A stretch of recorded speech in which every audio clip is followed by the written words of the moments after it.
Hello and welcome back to my series on synthetic watercolour paintbrushes. I'm still busy questing, trying to find a synthetic squirrel or sable replacement for my beloved Winsor and Newton pure sable watercolour brushes. As a committed vegetarian, I am keen to find something which will work just as well as my sable brush, but be more ecologically acceptable to me, I guess. This is the fourth film comparing different brushes. There will still be one more after this, I think, because I've got some brushes still on order. But so far, our favourite brushes are Princeton Neptune round and Rosemary red dot spotter. And today I'm testing another Rosemary red dot series, so that's exciting. So today we're going to be testing the Bille Showell fine liner,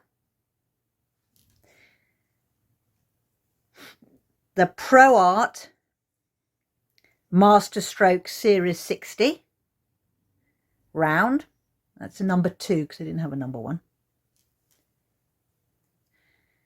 What I have great hopes for, the Rosemary and Company red dot designer, so not the spotter and not the pointed, the designer this time. And finally, Winsor and Newton Cotman 111 round. I'm going to be illustrating this, which is the Lesser Hawkbit Leontodon saxatilis, which is something I'm doing for work anyway. And I'm going to be practicing. I'm going to be using the brushes on different leaves in this basal rosette. Hopefully they'll all be good enough to stand up. If you're interested in seeing what other brushes I've been revising so far, do check out my other movies, which can all be found on my YouTube channel and also in the link below this film. And each of those is accompanied by an illustrated blog, which talks in some more detail about each brush that I've tried. Right, let's get cracking. First up is Bille Showell's fine liner. All of these brushes were purchased from Jackson's Art Supplies in Britain, but I think you can get them, you know, in lots of different places.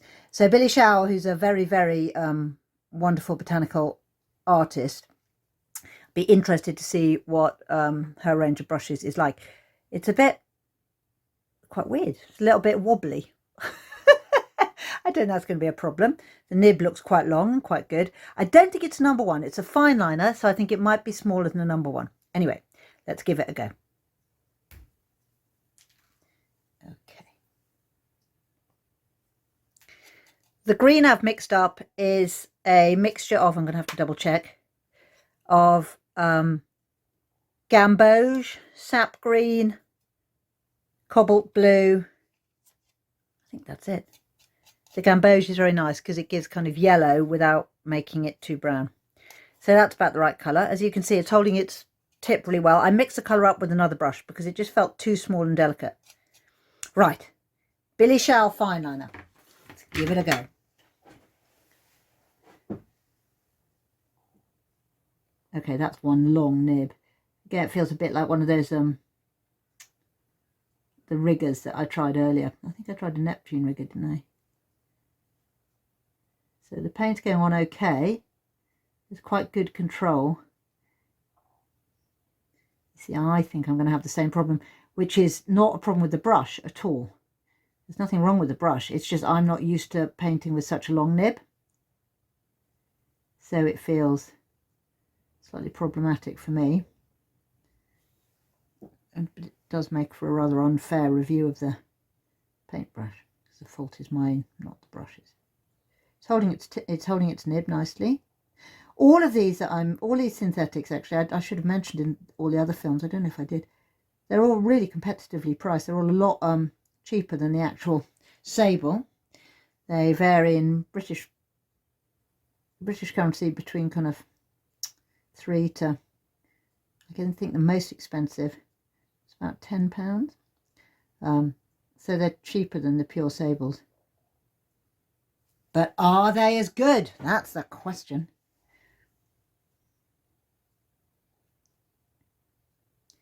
yeah, this is working okay. I'm having to be a bit careful with my brush strokes, but that's not because of the paintbrush, that's just because I'm not used to using such a long nib. I don't think you call it nibs, do you? Paint brushes, I think you call it something else. Okay, but it's all right. I'm not, I mean, it's not.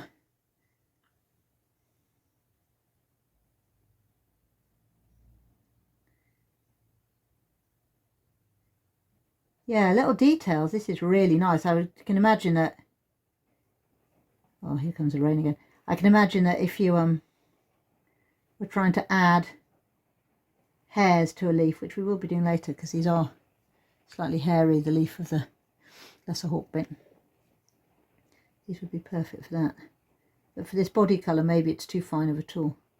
But my main complaint, which is to do with the points, got no grounds for complaints there. Point is lovely.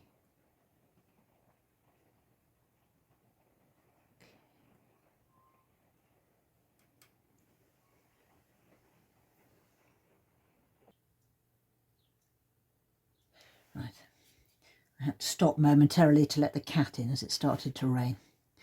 Such is the glamour of my life. Right, okay. Continuing with this. Yeah, it's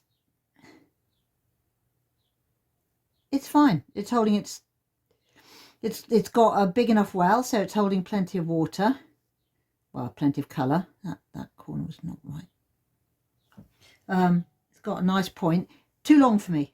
Too long for me, but again, as I say, my fault, not the brushes. I'm going to give it a little bit longer. I'm going to do two leaves. I'm going to do this one and the one next to it. But I think I'll just see how it goes and get back to you. As you can see, I've done a little bit more, just working with it. The point is very good. It's really, really crisp. You can do lovely tiny little lines. What I'm not used to with the length of the brush is that if I forget or if I lose focus, then what tends to happen is I'll press slightly too hard, and because of the width, the length of the brush and all that paint, I'll get a bit of a splurge. So again, I'm not sure whether that's because it's a rigger, and I've been up against this problem before because Neptune did riggers. Whether it's a rigger and I'm not used to painting with them, or whether it's a fault of the brush kind of vomiting out a little bit too much paint unexpectedly. But yeah, there's plenty of scope for detail here. I mean, I'm not loving using it, but it's not because it's not a good paintbrush, it's because it's got this long point. So in the same way, I mean, there have been other brushes in this series, right, that have been similar. So there was a Jackson's one in the last Synthetics Part 3 that was a beautiful brush had I been busy doing calligraphy or something, but for what I was doing, it wasn't quite right. I think this would be good for botanical illustration if you were used to using riggers. And that makes sense because obviously Bille Showell is extremely good botanical illustrator, so she's gonna make sure that whatever she puts her name to is relevant to the artwork she produces. Okay, there we go. Underside. Okay, and now with a bit of a wash. So that's, oh, okay, adding water to the mix, that's annoying because the brush is small, so therefore it doesn't carry very much at one time. Gosh, can you hear the rain? It's absolutely lashing down out there.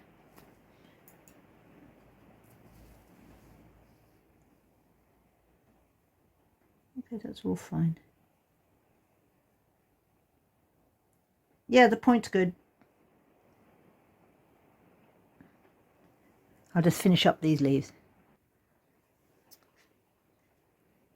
It's done well, actually, this brush has. I mean, like I say, sorry, I had it rotated to a different angle. Like I say, because it's so long, it's not something I'm comfortable working with, but it's still got its point. It doesn't even seem to have a hook in it. and I can imagine that for doing really sharp detail, it'd be absolutely perfect. So yeah, I mean, I would say that that's a definite positive, although not for me personally. But then with all these brush tests, it's so much a matter of personal taste, isn't it? I used the Bille Showell fine liner to finish these leaves just here. Whoops.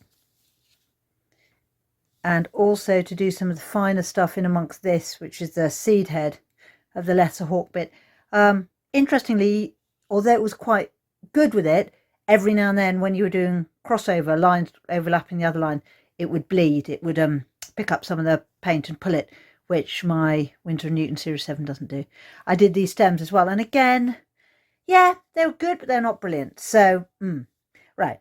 So that was the Bille Showell fine liner. And now these two leaves here, we're going to do with the ProArte Masterstroke Series 60 round. And this is a number 2 because I didn't have a number 1. So it's slightly larger nib.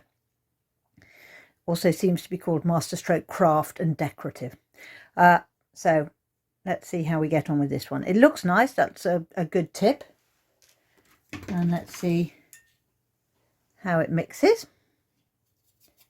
Often gives us a clue as to what the nib's going to do, what the brush tip's going to do. Yeah, that's all right. Looking so far so good. A bit more blue, we think, and a little bit more brown. You've got to get the balance right. Something a bit more like that. Okay. So it mixes all right. It doesn't look like it's splaying yet. Let's give it a go. I'm going to start on. This makes me nervous, especially when I'm doing work that matters. Okay. Let's see how clearly you can see. You can see fine.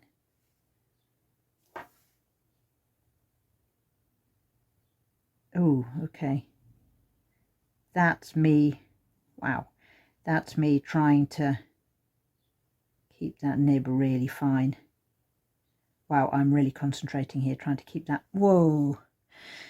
Really concentrating. Trying to keep that sharp tip.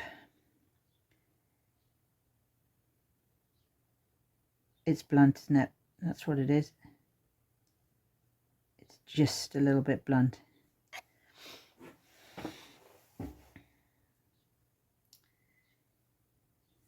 Yeah. The use of the word craft and decorative should have made me a little nervous, but I think it's important to give everything a go before you write it off. You know, and this isn't an appalling brush, it just hasn't got the tip that I need. Look at it. I'm struggling here. Much very different kind of experience to the Bille Showell fine liner.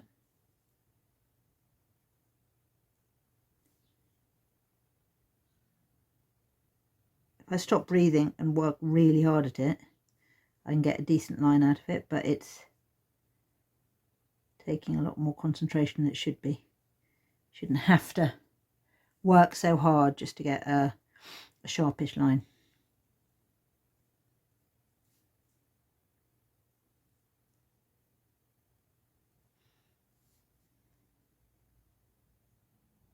And see, I'm so busy trying to keep that point that I'm not concentrating on where my lights and darks are meant to be going within the leaf. It's going to be fine, but I've got to make sure I don't compromise this finished piece just through testing the brush. Why don't I zoom in a little bit more if I can? Ooh, wobble, wobble. There we go.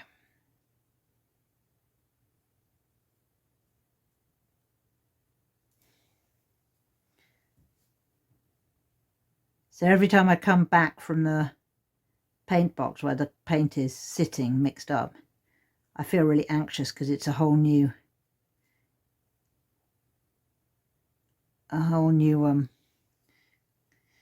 just feels like just feels it's not safe. There we go. I've had that with other brushes during these tests, haven't I? Just don't feel that you're in safe hands. You don't feel that that point is going to hold you. You feel that one slip, one little slip, and you will be for it. It's not going to forgive you and let you get away with any lapses in concentration. I have to really work hard at this. I was going to do 2 leaves with this, but I'm really tempted not to. Blunt, that's what it is. It's blunt. And whatever else I want from my brushes, I do not and cannot have them blunt.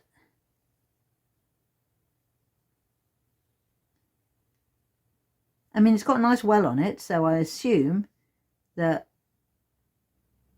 if you're doing something which is less uptight, maybe this would be fine, but it's not delivering reliable crispness for me. Ah! Yeah, it's making me panic. Right, what I'm going to finish doing is I'm going to finish painting up this leaf, and then I'll see whether or not I have the courage to use this brush on the next one as well.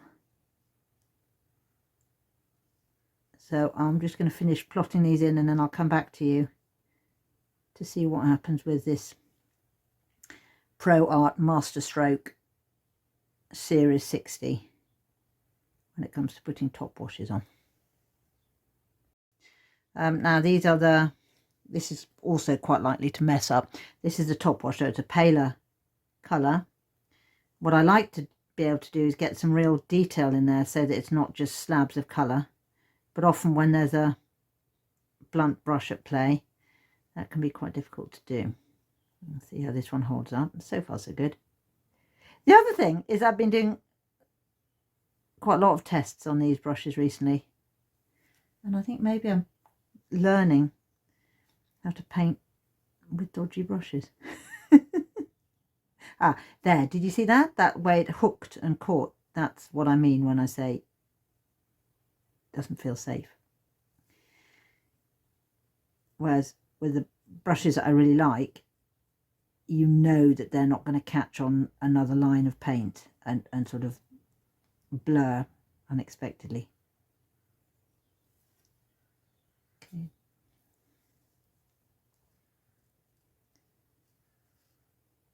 It just feels a bit blunt. Ah, that's horrible, that. Again, I've got to get that balance right between doing these tests efficiently and effectively for you guys and not messing up the commission. I don't want to be painting the Lesser Hawkbit twice. Hawkweeds, hawkbits, all of these dandelion family. My goodness, they do my head in. I love them. They're very, very beautiful. But you've got so many things. You've got hawk's bits, you've got mouse ear, you've got cat's ear, you've got the BSBI, which is the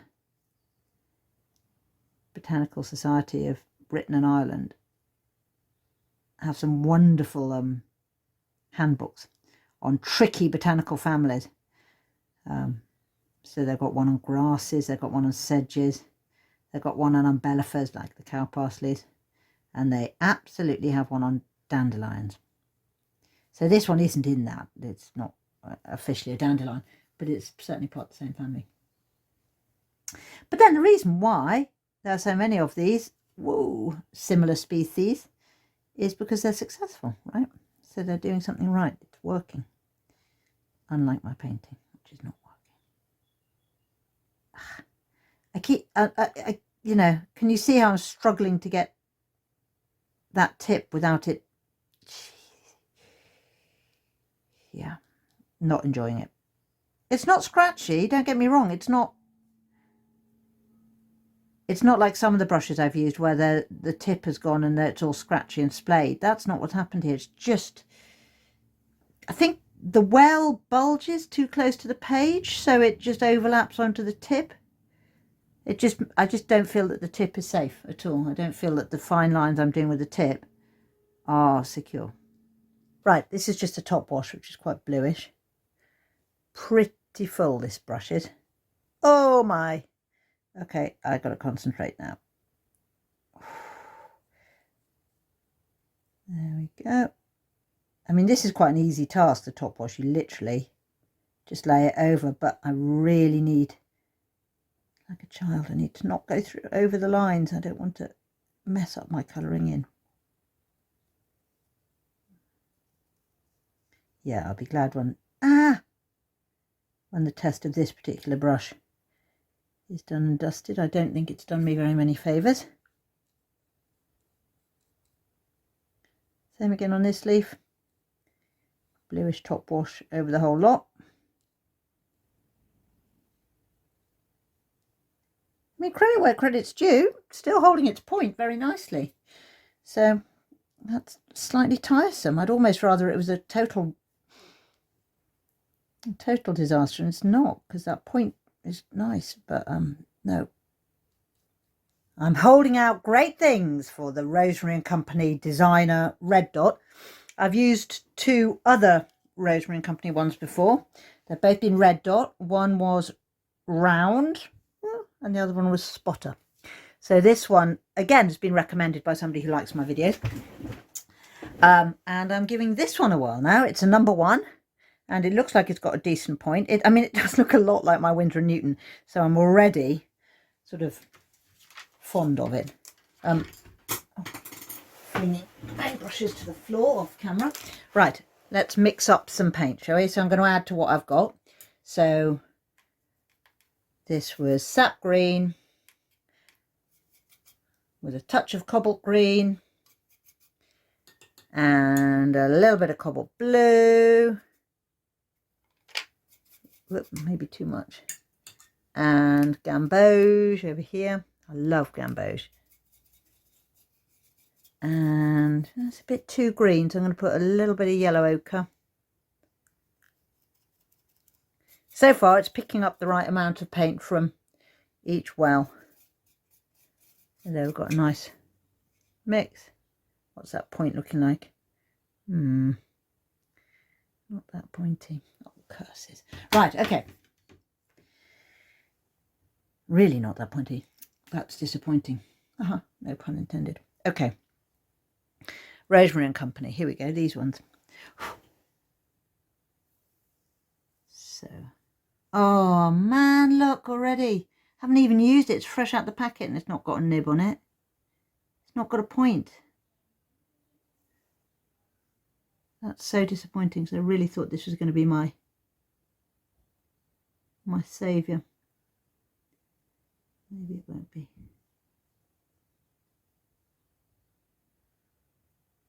Okay, so far so good. Even though I can't really see the point, seems to be pretty crisp.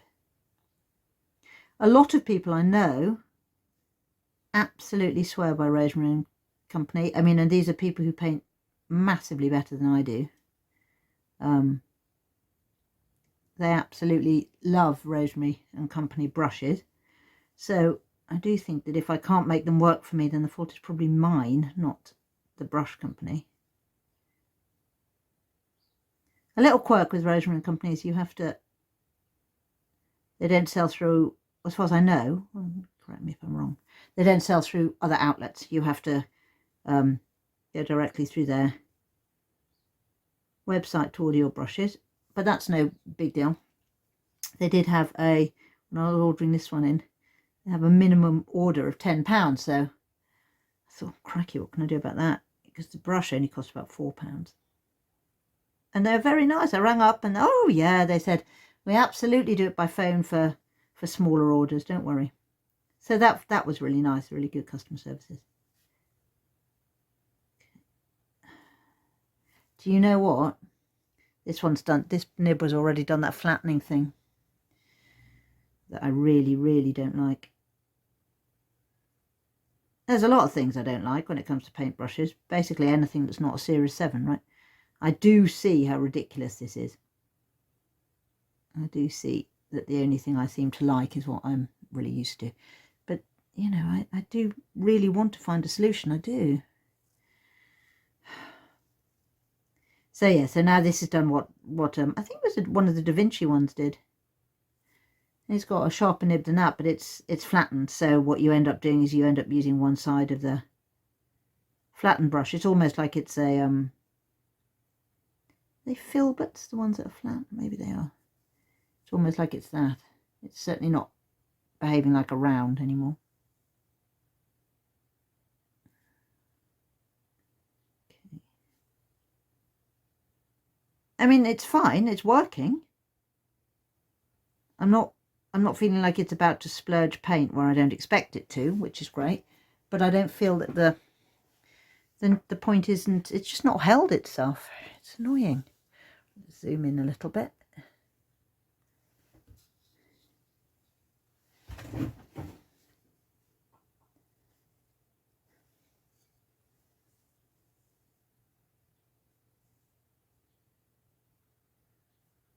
Yeah, and it's definitely blunter than if I was using my Series 7. Yeah, this isn't going to be my go-to replacement, sadly. I really thought it might be. I think, to be fair, that I got on better with the spotters than this one.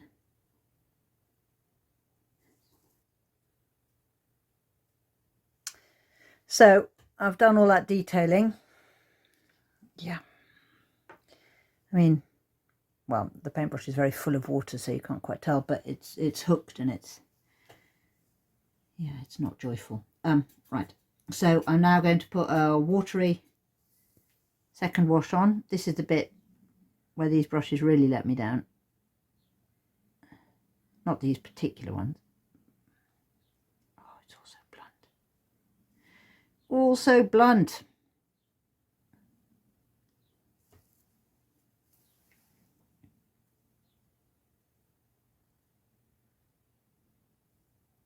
Whoops. Whoops, that's a hair from my head. That's not going to help anything, is it? Okay. And put this in, leaving a little bit white. Oh, it's awesome. I feel a bit like I'm painting with a brick. Which, you know, if I was doing interpretive modern art, might be absolutely perfect, but I'm trying to paint a Lesser Hawkbit, and it doesn't need to be painted with a brick. Okay, this is part of the same one here. So I can just pull that all in, and I'm going to lighten that mix a little bit, make it a bit more watery and slightly yellower because that other leaf is a bit closer to us. I'd like it to be a, oh cheesy. It's you see how with the first layer I could do individual little lines. Somehow with the second layer, with the paint being slightly wetter, it's just not, it's not obeying my every command. And yes, I do know, I'm sure there are a lot of you sitting there saying, has she never heard that a bad workman blames his tools? And yes, I do know that bad workmen blames their tools, and I do accept that quite possibly some of this is down to me. But at the same time, I did cheekily to paint over here momentarily, which is a papas on the seeds of the Lesser Hawkbit. I used my Series 7 again just to check back in. Yeah, it felt rather lovely. So yeah, said it before, say it again, very personal, all of this stuff. Something's worked for you. I mean, you can tell that just by if you read the comments under the videos. Some people are absolutely wedded to their synthetics. Oh, you've got to try this, it's amazing, it'll change your life, kind of thing. And I suppose I'm a little bit like that about my Series 7. So you like what you're used to, but I'd like to be able to get used to something else, which didn't mean all the little sables, which are little weasels. I don't want to be responsible for the death of weasels. It doesn't feel right. Right, so plot in this central vein. Whoop. And there. Oh, it's grubby, isn't it? You can see when it's not going well. I know you can. and it's not going well with this particular brush. One more to try.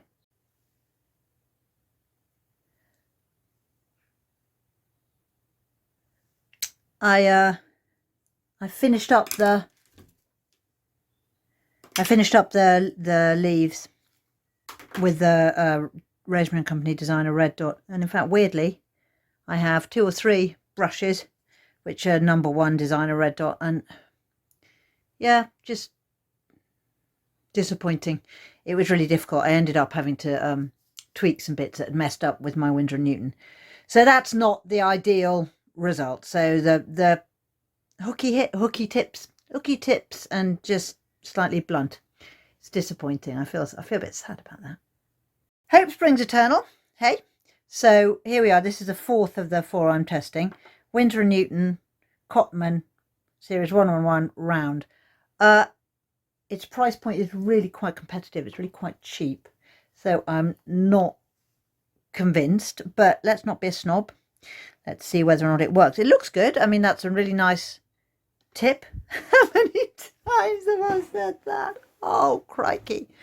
Okay, so I'm going to start by mixing up a bit more because we haven't got very much of that colour left. Oh, crikey. Okay, they started by crisping it up. They clearly put some sizing or something on the brush before using it. I think maybe a lot of them do that. Maybe you're meant to wash your brushes out before you start painting, but I'm a bit slapdash, as you all know. Okay, sap green plus a little bit of beautiful gamboge, which is going to give it that yellow kick. Lovely. Plus tiny touch of yellow ochre to knock it back. Plus a little bit of cobalt blue. Oh God, that's a lot. Whoops, sorry, didn't mean to swear. That's a lot of cobalt blue. That's possibly too blue. Let's add a little bit of extra gamboge. There goes. Is that all right? Is that better? Yeah, that's right. Okay, so what's that tip doing? Looks a bit square to me. Right, here we go again. Right. So this is the Cotman. Okay, that's a decent line. It's not like super thin. It's not like the Bille Showell, which was thinner than thin, but it's holding.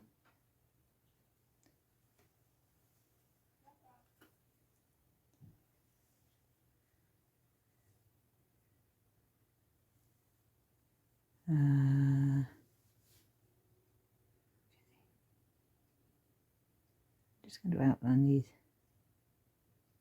Start with. We'll go for supper now. 7:20 at night. Ah, the benefit of having somebody who shares the cooking, hey? So I cook half the time and he cooks the other half. He's a much better cook than I am.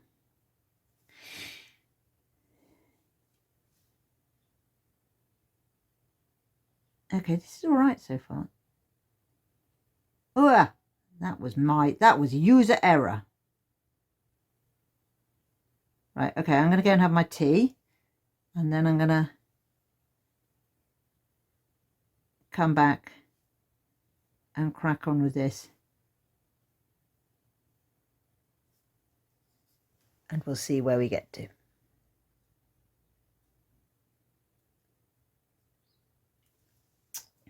So putting the top layer on the Cotman leaves. Cotman's kind of behaving itself. It's not easy to work with. It's blunt, and the bristles are very bendy. There's no sort of stiffness to them, which is quite weird. But it does mean that they don't behave in a way that I'm expecting. It's a new issue, that one is. I haven't had that with any of the other brushes that I've checked. That the bristles are sort of too soft, but they feel too soft. I feel that they're not very responsive. But for this top wash, they're working all right. With all of these brushes I've tested, the one thing which does have to be said is they've held their points. I mean, this one is certainly holding its point. It's got a tiny, tiny hook, but it's not making things impossible. Right, I'm going to let that dry and put the top washes and the details in and get back to you.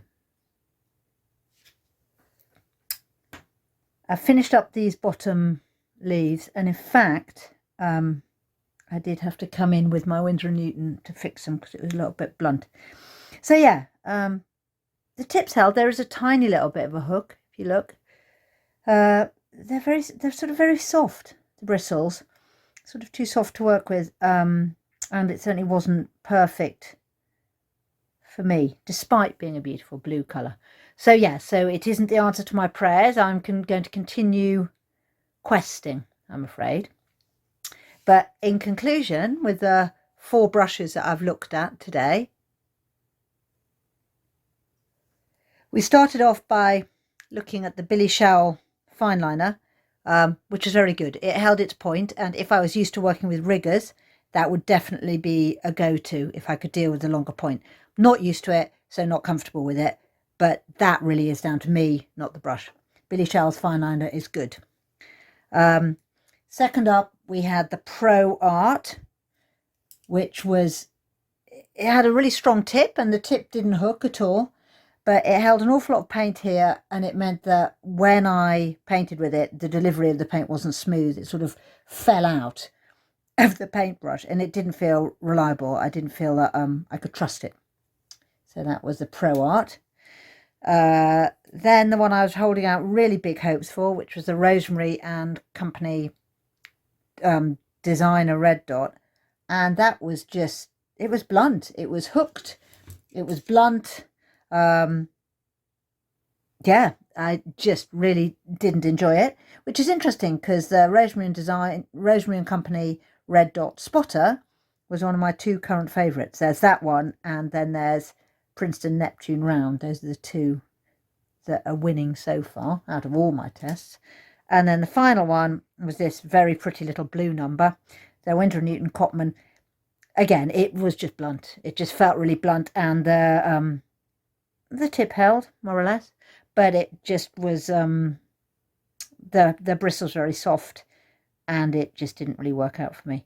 So unfortunately, I mean, out of these 4, definitely the best is the Bille Showell, but unfortunately none is an adequate replacement for my Winsor and Newton Series 7, which is what I used on all these other bits while the paint was drying. So we've done the painting with our brushes. Now let's do that test with the blobs of colour. So first up, we have Bille Showell's fine liner. That's a lovely colour, isn't it? So that goes on very nicely. And then let's see how thin of a line we can pull down from that. I think we know that it's going to be super thin. Confidently thin. And let's see how it does with tints. Again, a bit hard for it to do tints because it's such a thin little brush that the well doesn't take very much water. But yeah, it's all right. You can do a wash with it. That's fine. Tint of a colour. So that I don't forget. That's right.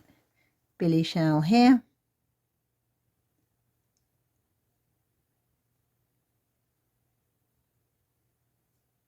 Bille Showell.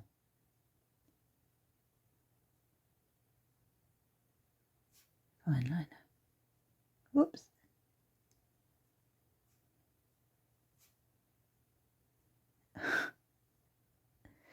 Okay.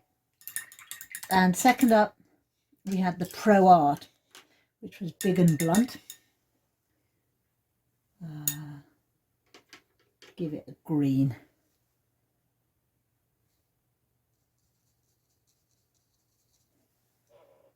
You can hear it scratching, can't you? Listen. Shouldn't be scratching. That's because the nib's so rough. Okay, let's see what kind of a thin line I can get out of that.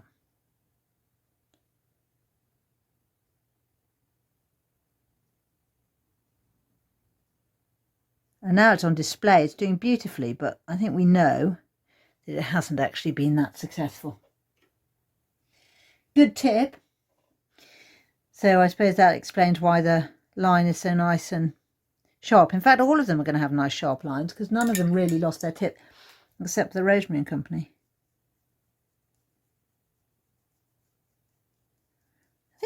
quite maybe it's quite scratchy, this one. It seems like it almost lifts the colour off the page. Maybe that's why it's been a bit hard to work with. So what's this one called? It's the ProArte Masterstroke.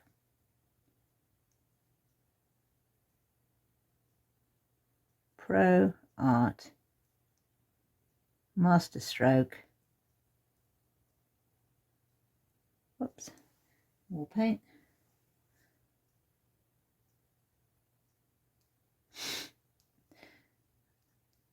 I can colour in and do painting okay, but writing in a paint, not so much. Series 60.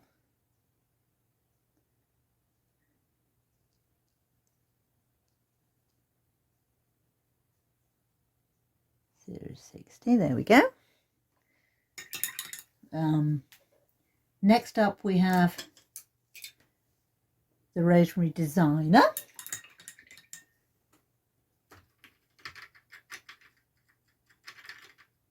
Red dot designer.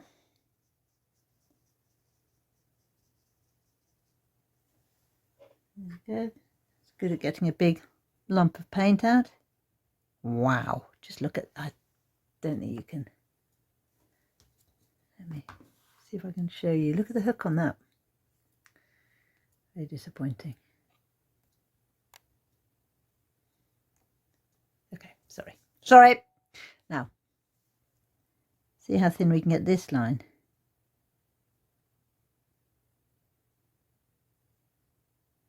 Oh dear. It just...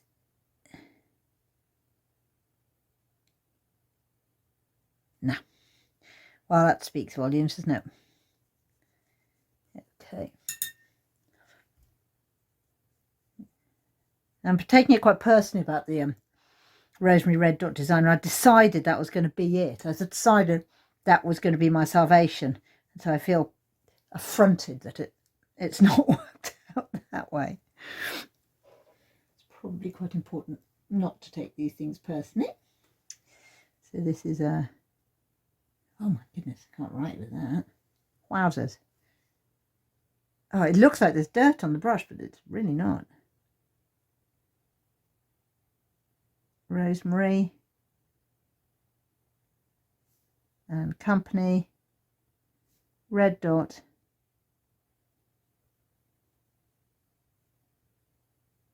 Designer.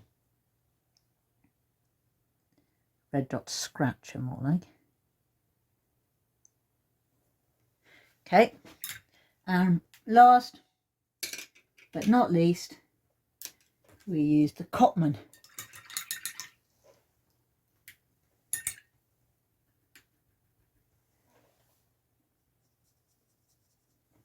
Only right and proper to match it to its colouring, right? Now this one, this nib wasn't particularly sharp either, I don't think.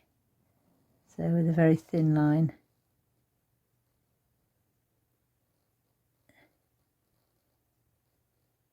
Yeah, it's not controlled in the same way. But then that's something we knew.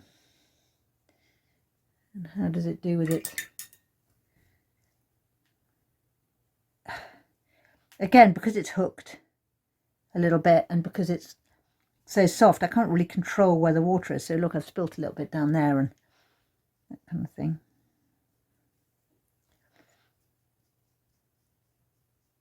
Oh yeah, you can use it that way, but I'm not impressed by it. It's got a little hook at the tip, and it's so I'm going to write. Not going to write Winsor and Newton. That'll take too long. I'm going to write Winsor and Newton, W and N, Cotman,